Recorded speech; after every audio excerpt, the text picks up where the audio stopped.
Assalamualaikum anak-anak. Waalaikumsalam, Bu. Bagaimana kabarnya hari ini?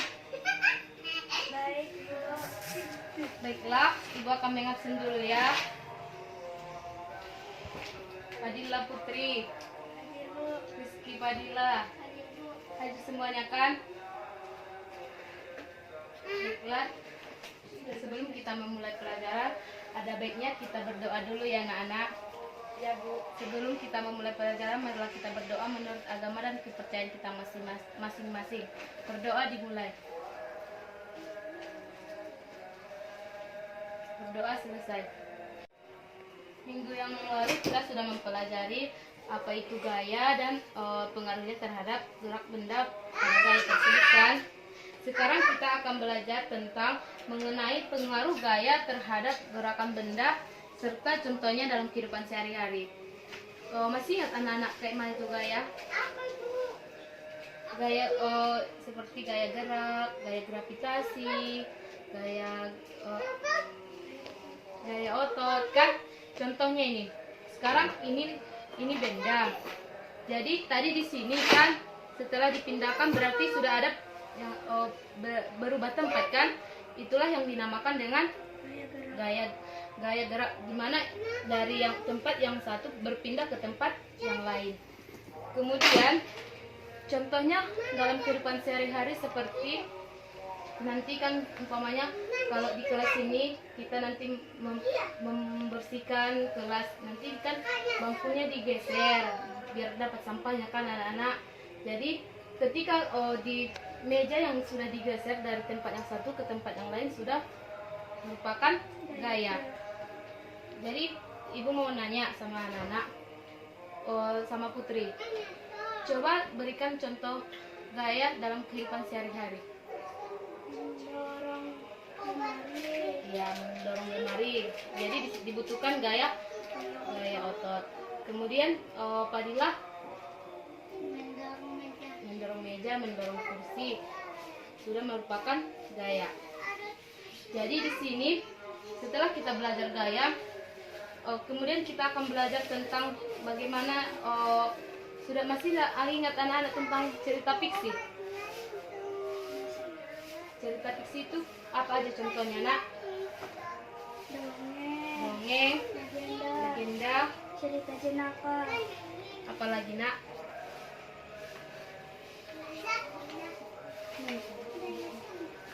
Baiklah, di sini Ibu membawa contoh tentang merupakan contoh cerita fiksi yaitu Si Malin Kundang.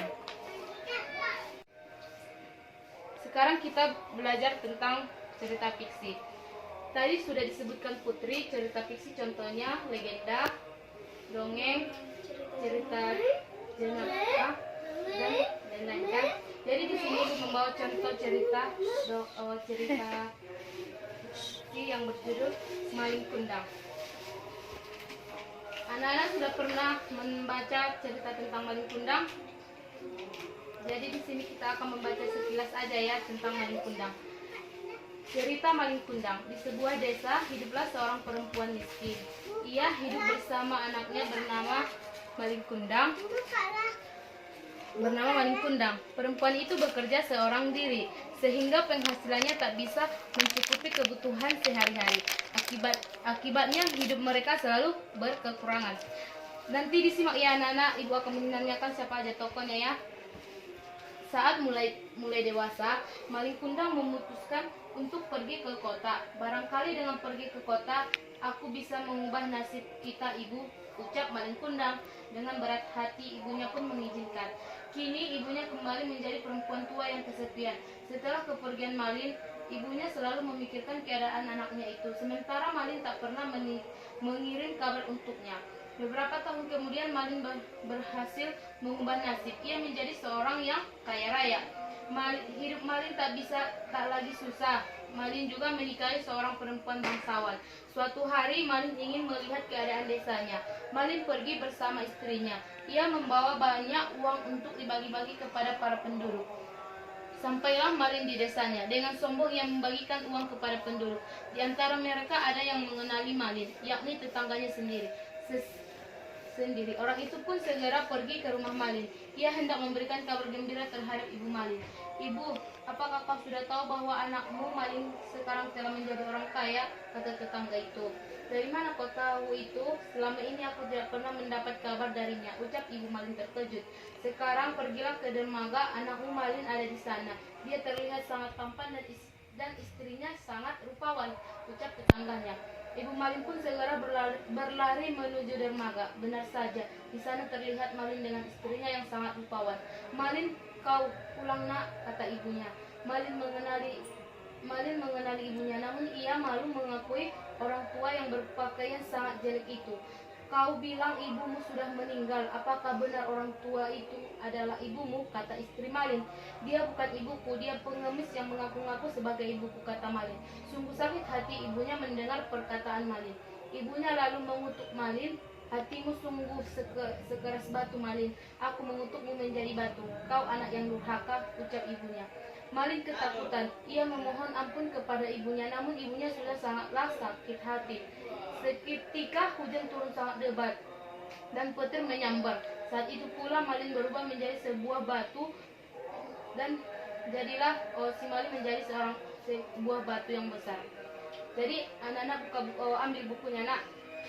Ibu akan memberikan pertanyaan kepada kalian tentang cerita si Malin Kundang ini. Baiklah, setelah tadi kita membaca tentang Malin Kundang, sekarang tulis di dalam bukunya pertanyaan yang akan diberikan. Pertanyaan yang pertama yaitu, siapa saja tokoh yang ada dalam cerita fiksi Malin Kundang? Siapa saja tokohnya ya anak-anak?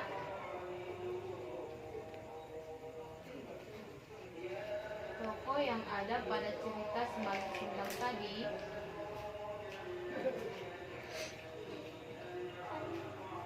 Tokoh yang ada pada cerita Malin Kundang.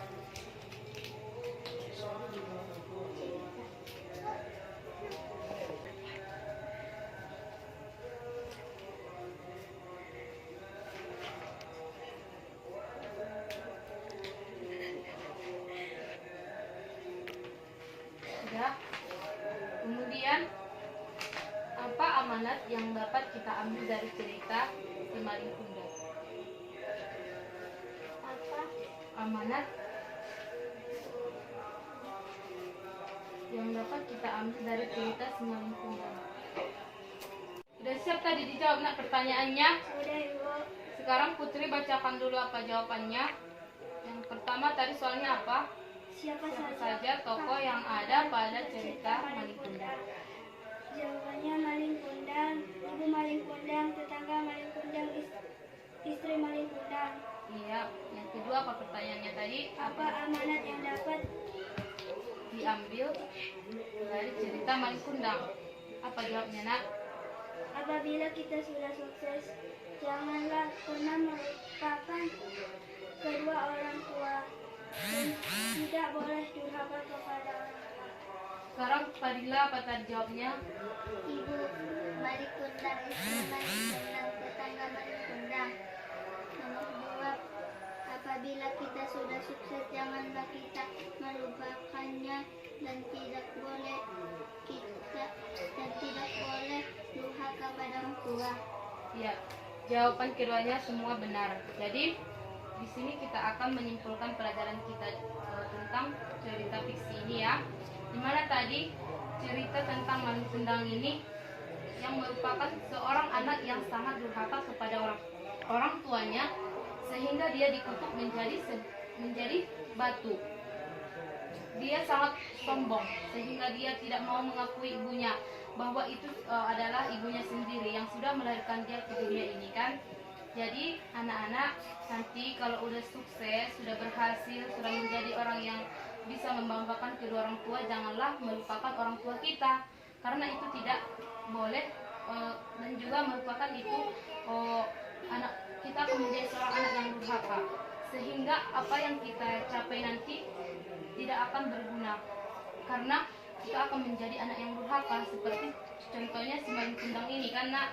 Jadi kesimpulannya yaitu amanat yang dapat kita ambil dari sini, apabila kita sudah sukses nanti apabila kita sudah berhasil, janganlah menjadi orang yang sombong dan tidak boleh durhaka kepada orang tua.